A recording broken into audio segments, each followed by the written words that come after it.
ഇന്ന് നമുക്കൊരു what ഈറ്റിൻ്റെ day ആയാലോ. രാവിലെ ഒരു 6:30 ആകുമ്പോൾ ഒരു ഗ്ലാസ് ഉലുവ വെള്ളത്തിൽ നിന്നാണ് കേട്ടോ നമ്മൾ ഡേ സ്റ്റാർട്ട് ചെയ്യുന്നത്. തലേന്ന് രാത്രി കുതിർത്ത് വെച്ചിട്ടുള്ള ഉലുവയാണ് കേട്ടോ. അതിന് ഒരുപാട് ഹെൽത്ത് ബെനിഫിറ്റ്സ് ഉണ്ടെന്ന് അറിഞ്ഞതുകൊണ്ട് ഞാനിപ്പോൾ ഈയിടെ വെച്ചിട്ട് സ്റ്റാർട്ട് ചെയ്തിട്ടുള്ള ഒരു പുതിയ ഹാബിറ്റാണ് കേട്ടത്. അതിനുശേഷം നമ്മളൊരു 4 ഗ്ലാസോളം വെള്ളം ഒരു കപ്പിലെടുത്ത് വെക്കും. അത് അറ്റ് എ ടൈം കുടിച്ചു തീർക്കാൻ പറ്റില്ല. ഞാനൊരു 2 ഗ്ലാസ് ആദ്യം കുടിക്കും, പിന്നെ കുറച്ച് എവിടെയും കഴിഞ്ഞിട്ട് ശേഷം പതുക്കെ ഒരു 9 മണിയാകുമ്പോൾ ഞാനത് കുടിച്ചു തീർക്കും കേട്ടോ. അതിൻ്റെ ഒപ്പം തന്നെ കുറച്ച് നട്ട്സ് കൂടെ കഴിക്കും. അതിന് ശേഷം നിസുകുട്ടീനെ സ്കൂളിലൊക്കെ പറഞ്ഞയച്ച് ഏസിലോന് ഫുഡൊക്കെ കൊടുത്തതിന് ശേഷമാണ് ഞാൻ ബ്രേക്ക്ഫാസ്റ്റ് കഴിക്കാനായിട്ട് ഇരിക്കട്ടാ.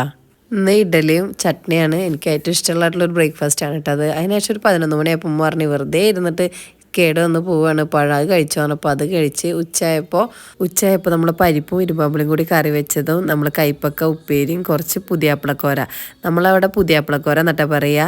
അത് ചില സ്ഥലത്തൊക്കെ കിളിമീൻ എന്നൊക്കെ അതിന് പറയും കേട്ടോ. അതും കൂടെ ഉള്ളത് അർത്ഥവും കൂടിയിട്ടായിട്ട് ചോറ് കഴിച്ച് ഒരു 4 മണിയാകുമ്പോൾ ചായ കുടിക്കുന്നത് എനിക്കൊരു അഡിക്ഷനായി തോന്നിയതിന് ശേഷം പതുക്കെ ഞാനൊരു സ്വഭാവം നിർത്തിയിട്ടാ. വെറുതെ 4 മണി നേരം വെച്ചിട്ട് സ്റ്റോർ റൂമിലൊക്കെ പോയി ഒന്ന് കറങ്ങി വെക്കുമ്പോൾ അതേ ഇരിക്കുന്നൊരു ജിലേബിനെ നോക്കി ചിരിക്കുന്നു. സങ്കടപ്പെടുത്തേണ്ടെന്ന് കരുതിയിട്ട് ഞാൻ അതുകൊണ്ട് എടുത്ത് കഴിച്ചിട്ടാ. ജിലേബി കഴിച്ചിട്ട് കൈ കഴുകാൻ വേണ്ടി പോയി നോക്കുമ്പോൾ വെറുതെ ഒന്ന് ഫ്രിഡ്ജ് തുറന്ന് നോക്കിയതാ. അപ്പം അതിലതേ ഇരിക്കുന്ന ക്യാരറ്റ് ഹലുവ, അതും കൂടെ എടുത്ത് കഴിച്ച്. രാത്രി ഒരു 9 മണിയൊക്കെ ആയി വെക്കുമ്പോൾ ഉമ്മ കൊടുന്നേരന് പിന്നെയും പായസം, ഇതും കൂടെയാണ് കഴിച്ചോന്ന് പറഞ്ഞ് ഉമ്മക്ക് സന്തോഷമായിക്കോട്ടെ വിചാരിച്ച് അതും കൂടെയാണ് കഴിച്ച്. പിന്നെ ഫുഡ് കഴിക്കഞ്ഞ് സ്ഥലമില്ലാട്ടാ.